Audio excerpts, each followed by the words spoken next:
Hey everybody, it's Jason Blaha here, and it has been a while since I have done a Gear Talk or a Gear Talk Q&A. There seems to be a lot of interest in it, and a lot of people have been begging me to do this. So some of the people asked some gear-related questions in the Monday Q&A thread this weekend, and I'm going to use those to do a Gear Talk. So let's get right into this. First question. Is there any benefit to gains taking Nova or Clomid on their own without any AAS? I'm really not a big fan of men taking Clomid in general. I think Nolvadex is better for most purposes. And keep in mind, I don't believe in PCT. I'm not really a fan of cycling theory or PCT. But as far as that goes, no, Nova on its own in theory may reduce your actual gains. If you were to take a SERM like this, yes, it will boost endogenous testosterone production a bit. Your testosterone levels will go up, but normally as testosterone levels go up, IGF-1 in the muscle tissue goes up accordingly, but with Nolvadex it goes down slightly. So in theory you might actually reduce your gains a very, very small amount by taking it on its own. Now some people like to use it for bridging purposes or stacking it with HGH between cycles because it keeps the testosterone levels up and the HGH will balance the IGF-1 back out, but that gets really complicated. That is more of bridging theory for guys who want to cycle and come off of anabolics and testosterone but still stay on other agents to try to keep their gains. It's not to make any progress. Now the only other time some people might use this without an anabolic are some drug-tested bodybuilders who compete in natural feds, because using it at the last minute and then cutting it out at the right time as part of certain combinations of non-steroidal stacks can make you look a lot drier, harder, and more shrink wrapped and still pass the drug test. So there is a combination that it's used for that, but it doesn't help you with gains at all. So no, I wouldn't recommend this. Alright, next question. What is the safest dose to cruise on? Is it different for everyone? Yeah, it's going to be different for everyone. For some people, it might not be safe long-term, meaning perfect blood work, unless you're down at a TRT dose, which is 200 or less milligrams. Now, some guys will still do okay on 250, and 250 is a reasonable cruise dose between blasts of just straight testosterone. But the thing to keep in mind there, even at 250, you want to keep a close eye on your red blood cell count and your blood pressure just to make sure that they're normal, because that's the whole point of cruising, is to get your blood markers and your health markers back to normal without losing your gains themselves. And people need to remember that on a cruise you're going to lose a lot of the secondary characteristics. If you've been running Tren and Masteron, you're not going to look like you're still on Tren and Masteron if you go on a cruise dose of testosterone. You have to be realistic here. And that's where I always laugh at people talking about, oh, that guy could attain X or Y look naturally. You've got to look at him and go, you've got to be fucking stupid. Because the guy is clearly using drugs to obtain that look, because it's not an obtainable look without the drugs. And you'll find the same thing for guys who use the drugs. No matter how perfect your diet and training and everything else are, when you come off of drugs that give you a certain characteristic, you'll lose those characteristics within weeks. But at least with the cruise dose, you're trying to maintain your size, get your blood work looking pretty again, and make sure that you're healthy. That's the whole purpose. Unfortunately, what we get into for really, really big guys, IFBB size guys, they can't always keep their gains on a cruise dose. Unfortunately, a lot of them can't really go less than 500 milligrams of test with a little growth hormone or something else in there, or they start shrinking. So they'll actually lose size even on a cruise dose of 250. But if you're trying to become an IFBB pro, you're not concerned with your long-term health anyways. So this is more for guys who are concerned with health. So anywhere from 125 up to 250, but if you start going 200 and up, just keep an eye on your blood work and see how your body responds over time in terms of blood pressure, red blood cell count, things like that. Alright, next question.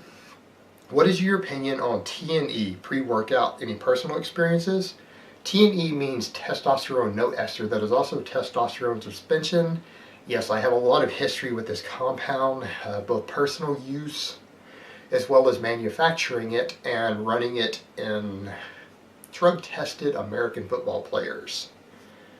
And this was the go-to for my guys because university level athletes are all drug tested.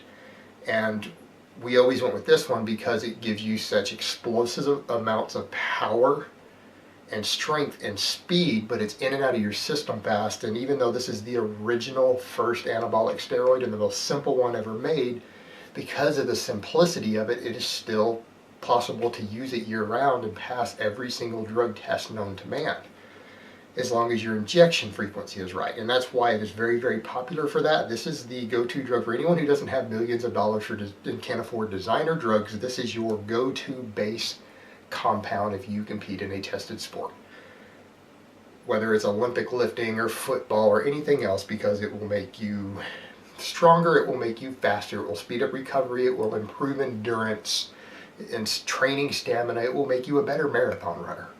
So it's the go-to because it is virtually undetectable if used correctly. And it's been that way since the 1940s. The Nazis were putting this in their Olympic athletes in the 40s and in their soldiers. And it's pretty much been used by Olympic athletes who need any sort of strength, power, or speed since the 1940s all the way till right now today. And it's very good at what it does. I think it's also very good for even untested athletes like powerlifters. This is a very excellent compound to use before you step up on the platform for a powerlifting meet or a strongman event. It's very good at what it does, and it's in and out fast, virtually undetectable. The downside, it is painful to inject, and it's not particularly cost effective. Alright, last question. How does someone not admit the use of gear for legal reasons but not come across as a filt? The best way to do that is to basically don't get sponsored by supplement companies. If you have any degree of ethics anyways, you know that supplement companies are dirty as fuck. You get sponsored by one, you're going to have to turn into a liar. You're going to have to run around and lie and claim to be natural. So weigh that out before you get involved in that business to where you're going to have to be sponsored by them. Is your ethics worth it to you for that extra few $1,000s a year you're getting from some shitty supplement company? But the reality is, the best way to not come across as a filt is don't stand around saying you're natural every 5 minutes. Don't even discuss it.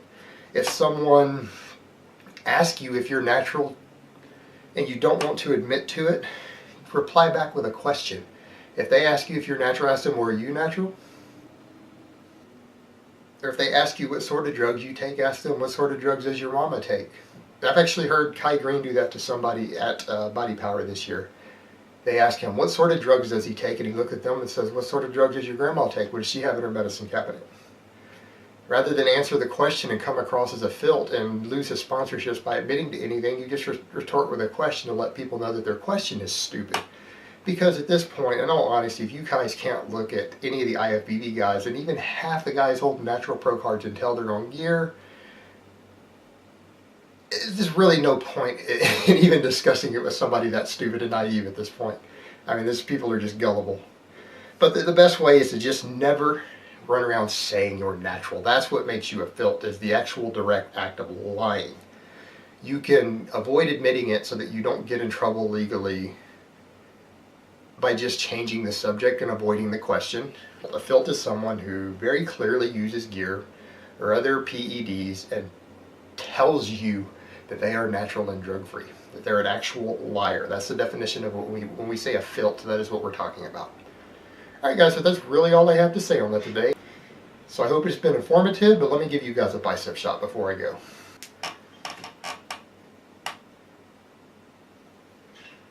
And I will talk to you next time.